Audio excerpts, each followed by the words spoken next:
कल हमने सूक्ष्मजीव के वर्गीकरण का पूरा डिटेल बताया था, जीवाणु के बारे में भी समझाया है। जो बच्चों का छूट गया है वो किसी की कॉपी लेके उससे अपना काम पूरा कर लें। आज हम विषाणु के बारे में बताएंगे। विषाणु आपका सबसे सूक्ष्म जीव होता है। जितने भी आपके सूक्ष्म जीव होते हैं कौन कौन से होते हैं? जीवाणु होता है, विषाणु होता है, कवक होता है, एल्गे होता है, प्रोटोजोआ संघ के जितने भी जीव हैं वो सब आपके सूक्ष्म जीव होते हैं। उनमें सबसे छोटा जीव आपका विषाणु होता है। विषाणु को इंग्लिश में वायरस कहते हैं। क्या कहते हैं? वायरस कहते हैं।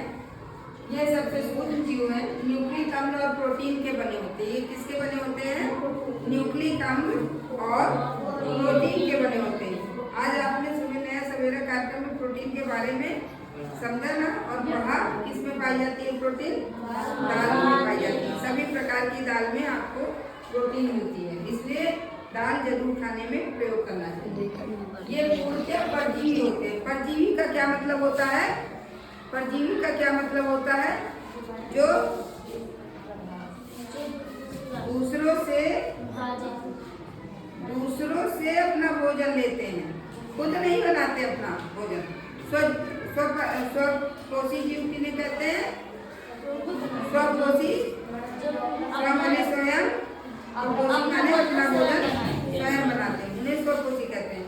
जो अपने भोजन के लिए दूसरे पर निर्भर रहते हैं उन्हें हम हमेशा पैरासाइट इंग्लिश में बोलते हैं और परजीवी बोलते हैं। स्वतंत्र रूप से अपना विभाजन नहीं कर सकते। ये जीव ऐसे होते हैं कि अपना विभाजन भी ये स्वतंत्र रूप से नहीं कर सकते हैं। प्रजनन हेतु जीवित कोशिका की आवश्यकता होती है। किसी भी निर्जीव कोशिका में ये अपनी संख्या को नहीं बढ़ा सकते। प्रजनन का यहाँ मतलब है कि अपनी संख्या को बढ़ाना, ठीक है। तो उसके लिए भी इनको जीवित कोशिका की आवश्यकता होती है। जीवित में जिसमें जान हो। जंतु तथा मनुष्य में अनेक घातक रोग इसके कारण हुए हैं और होते हैं। जब वायरस का आपके ऊपर अटैक होता है, इन्फेक्शन होता है, तब आपको वायरल फीवर आ जाता है, वो भी वायरस से होता है। उसके बाद चेचक हो जाता है, पोलियो हो जाता है। पोलियो की दवा पिलाई जाती है, आपने देखा होगा। इसीलिए एक बार में एक साथ पिलाई जाती है, जिससे कि पोलियो जैसी खतरनाक बीमारी ना हो, उसमें लोग विकलांग हो जाते हैं, ठीक है। हेपेटाइटिस बी का टीका लगाया जाता है। डेंगू, चिकनगुनिया, ये सब बीमारी आपके वायरस के कारण होती है। और सबसे भयंकर बीमारी कोरोना वायरस है।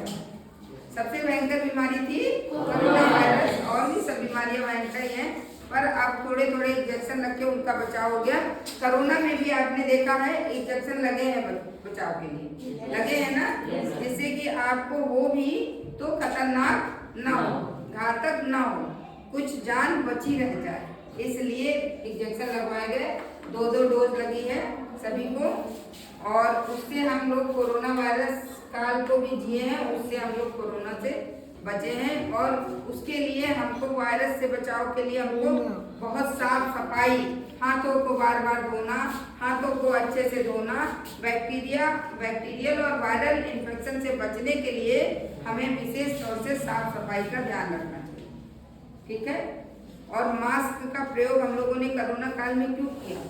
क्योंकि वो हमारे अंदर जाके नाक से और मुंह से इन्फेक्शन करता था और एक से दूसरे को हो जाता था, ठीक है। तो एक तरह से ये संक्रमण रोग भी हैं जो एक से दूसरे को हो जाते हैं। इसलिए उस व्यक्ति से दूर रहते थे जिसको कोरोना हुआ है, जिसको चेचक होती है, उससे भी हम लोग दूर रहते हैं। उसको अलग कमरे में रखा जाता रोगी, इसलिए कि घर के और किसी सदस्य को या आसपास के किसी और सदस्य को ना होने पाए। ये आपका वायरस है जो कि खतरनाक है।